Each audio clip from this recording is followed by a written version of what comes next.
ನಮಸ್ತೆ Karunadu, welcome to mom's magic at kitchen YouTube channel. ಇವತ್ತು dhaba style ಅಲ್ಲಿ ತಂದೂರಿ ರೋಟಿನ ಹೆಂಗ್ ಮಾಡೋದು ಅಂತ ಕಲ್ಸ್ಕೊಡ್ತೀನಿ, ಬನ್ನಿ. ಒಂದು 300 ಗ್ರಾಮ್ ಅಷ್ಟು ಚಪಾತಿ ಹಿಟ್ಟು ಹಾಕೋತಾ ಇದ್ದೀನಿ, ಗೋಧಿ ಹಿಟ್ಟು.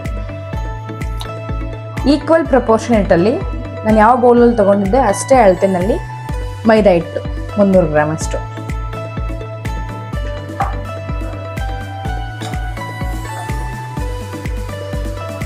ಅದಕ್ಕೆ ರುಚಿಗೆ ತಕ್ಕಷ್ಟು ಉಪ್ಪು ಹಾಕ್ತಾ ಇದ್ದೀನಿ.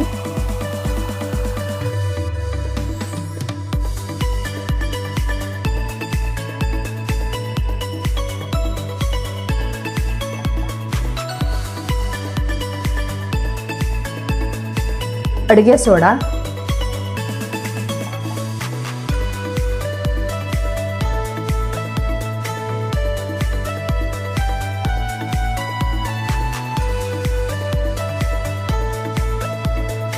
ಬೇಕಿಂಗ್ ಸೋಡಾ ಎರಡು ಒಂದೊಂದು. ಅಡುಗೆ ಸೋಡಾ ಸ್ವಲ್ಪ ಕಡಿಮೆ ಹಾಕಿದ್ದೀನಿ, ಬೇಕಿಂಗ್ ಸೋಡಾ ಒಂದು 3/4 ಸ್ಪೂನಷ್ಟು ಹಾಕಿದ್ದೀನಿ ಟೀ ಸ್ಪೂನಲ್ಲಿ.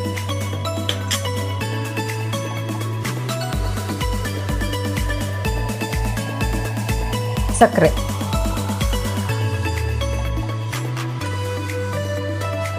ಸಕ್ಕರೆ ಒಂದು 2 ಟೀ ಸ್ಪೂನ್ ಹಾಕ್ಕೋಬೇಕು. ಇದೆಲ್ಲ ಈಗ ಏನು ಅಳತೆ ತೋರಿಸ್ತಾ ಇದ್ದೀನಿ ಅದೇ ಅಳತೆಯಲ್ಲಿ ತೊಗೊಂಡ್ರೆ ತಂದೂರಿ ರೋಟಿ ಡಾಬಾದಲ್ಲಿ, ರೆಸ್ಟೋರೆಂಟಲ್ಲಿ ಎಲ್ಲ ಹೆಂಗೆ ಬರುತ್ತೆ ಅದೇ ಥರನೇ ಚೆನ್ನಾಗಿ ಬರುತ್ತೆ.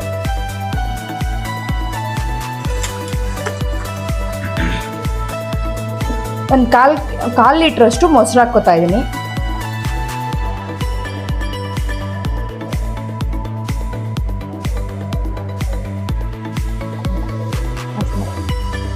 ಒಂದು 2 ಟೇಬಲ್ ಸ್ಪೂನಷ್ಟು ಎಣ್ಣೆ ಹಾಕ್ಕೋತಾ ಇದ್ದೀನಿ. ಇವಾಗ ಇದನ್ನ ಬಿಸಿ ನೀರು ಹಾಕ್ಕೊಂಡು ನಾದ್ಕೊಳ್ಳೋಣ. ಬಿಸಿ ನೀರು ಹಾಕ್ಕೊಂಡ್ರೆ ಸ್ವಲ್ಪ ಬೇಗ ಬರುತ್ತೆ. ಈ ಹಿಟ್ಟನ್ನ ಒಂದು 2 ಅವರ್ ಹಂಗೆ ಇಡಬೇಕಾಗುತ್ತೆ. ಸ್ವಲ್ಪ ಉಬ್ಗೊಳೋವರೆಗೂ ಹಿಟ್ಟನ್ನ ಕಲಿಸ್ಬಿಟ್ಟು ಹಂಗೆ ಇಡಬೇಕಾಗತ್ತೆ.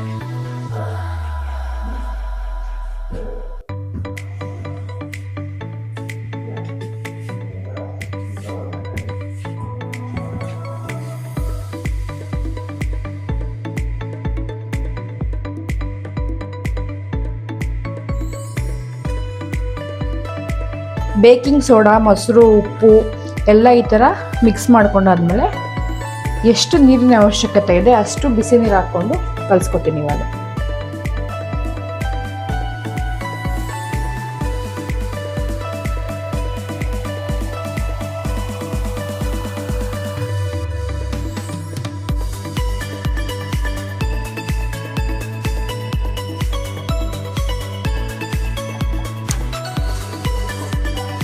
ಎಲ್ಲ ಮುಗಿದ್ಮೇಲೆ ಲಾಸ್ಟಿಗೆ ಇನ್ನೊಂದು ಟೇಬಲ್ ಸ್ಪೂನ್ ಆಯಿಲ್ ಹಾಕ್ಕೊಂಡು ನಾದ್ಕೋಬೇಕು.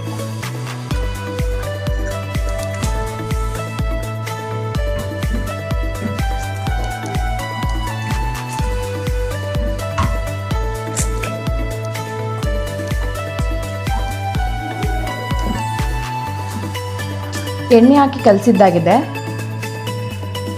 ಈ ಥರ ಇರಬೇಕು.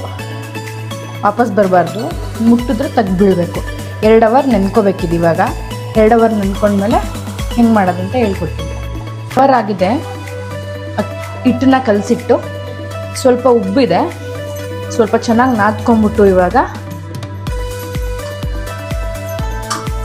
ಅರಿಯಕ್ಕೆ ಸ್ಟಾರ್ಟ್ ಮಾಡೋಣ. ಚಪಾತಿ ಹಿಟ್ಟಿಗಿಂತ ಸೈಜು ಕಡಿಮೆ ತಗೋಬೇಕು, ಪೂರಿ ಹಿಟ್ಟಿಗಿಂತ ಸ್ವಲ್ಪ ಜಾಸ್ತಿ ತಗೋಬೇಕು.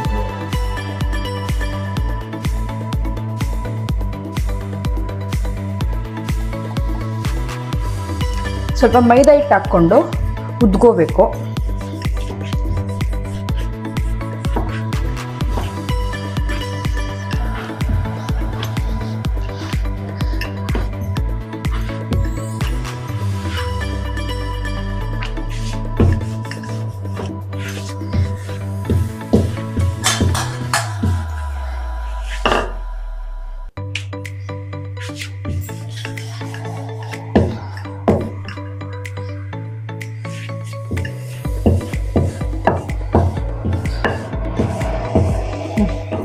ಈ ಕಡೆ ಬಾಂಚ್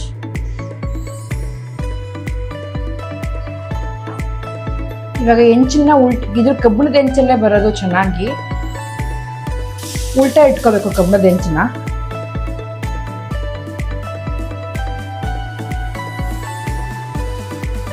ಕಬ್ಬಣದ ಹೆಂಚ ಮೇಲೆ ಉಲ್ಟಾ ಹಾಕ್ಕೊಂಡು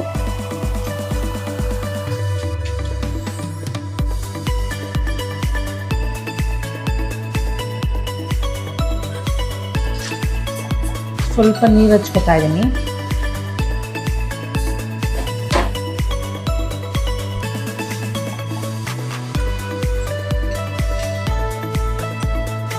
ಇವಾಗ ಇದಕ್ಕೆ ಆಯಿಲ್ ಸ್ಪ್ರೆಡ್ ಮಾಡ್ಕೊತಾ ಇದ್ದೀನಿ.